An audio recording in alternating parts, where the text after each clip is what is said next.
Welcome to PLUSone, the series where each month I look at the free games on PlayStation Plus and tell you if they're worth the download. After all, the games may be free, but your time is valuable. For October 2018, we've got 5 free games on the PlayStation 4, and surprisingly, only one of them is Halloween themed. As always, I'll be covering the other 4 games in the next couple of PLUSone videos, but for today, I'm diving into Friday the 13th, The Game, a 2017 asymmetrical multiplayer horror game based on the iconic Friday the 13th movies. Yes, I know that sounds familiar to Dead by Daylight, which was free only 2 months ago. In fact, these games are very similar on the surface, so much so that there were debates in my comment section about who copied whom.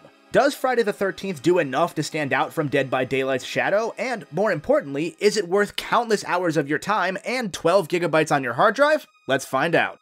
As I mentioned a moment ago, Friday the 13th is an asymmetrical multiplayer game, pitting up to 7 camp counselors against Jason Voorhees himself. Your goal as the counselors is to escape alive, by whatever means necessary, and if you're Jason, your goal is obviously to kill every last one of them. Again, if you watched my Dead by Daylight review, this all sounds very familiar, but this is where the similarities sort of end. For example, Dead by Daylight was online only, but in Friday the 13th you have offline bot play, as well as these super neat pre-built missions which have several objectives and often follow the actual Friday the 13th films. In Dead by Daylight, you can't exactly fight the killer off super well, but in Friday the 13th you can stun Jason with weapons, distract him with firecrackers or music, and even call in a hunter to outright kill him and end the game then and there. Unlike in Dead by Daylight, you don't choose whether to play as Jason or a camp counselor before you matchmake. Instead, in a much more logical decision, you can select which one you would prefer to play as, with the game choosing who gets to be Jason in the lobby as the match begins. And in Dead by Daylight, your only consistent means of escape were focused around fixing generators with tedious quicktime events. In Friday the 13th, well, okay, those quicktime events are still a thing, but they're much more harmless here, and there are multiple ways to escape.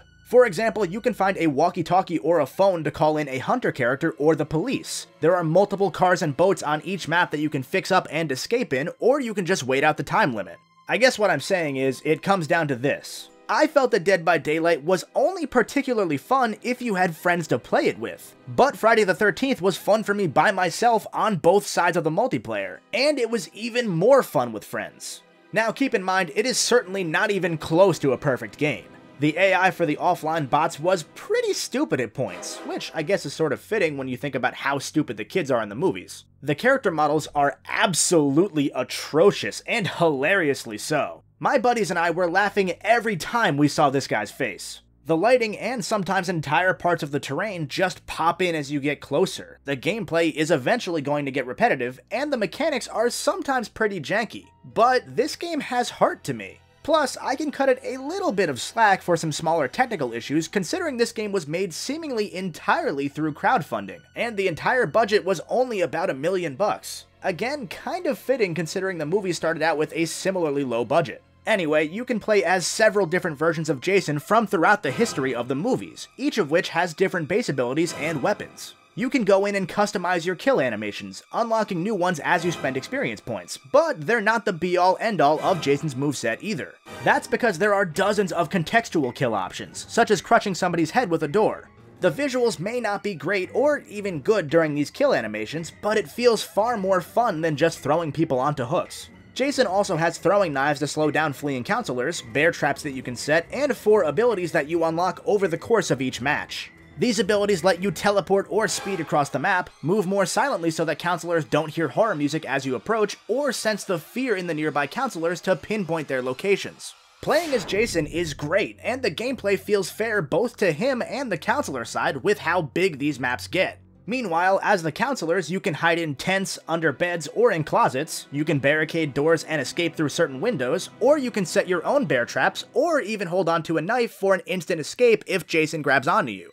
All the while, you have to keep an eye on your stamina meter, which goes down if you move at all, and keep track of your hidden fear meter. If you're in the dark, alone, if Jason's near you, or if you find a dead body, your character will get more and more scared, which affects how easily Jason can find and catch up to you. It's a really neat mechanic that, if you're playing against a good player, can totally even the playing field, in spite of how many victory options the counselors are given. Hell, even if you die or escape, you can still be brought back as that hunter that I mentioned earlier, who has perfect stats and can kill Jason entirely. Every counselor has their own stats that determine how quickly their fear builds, how fast they are at completing objectives, and so on. And you can spend experience points to roll for randomized perks that enhance their abilities or even give you a weapon at the start of the game. Essentially, while I expected another average experience with Friday the 13th, I was more than pleasantly surprised by how much fun I had. It's certainly not going to be a game for everybody, and like I said before, it's absolutely not a perfect game. But if you liked Dead by Daylight, I would venture to say that you'll love this game. If that sounds like you, or if you just want a fun horror-ish game to play with some buddies, Friday the 13th deserves a +1 to your collection.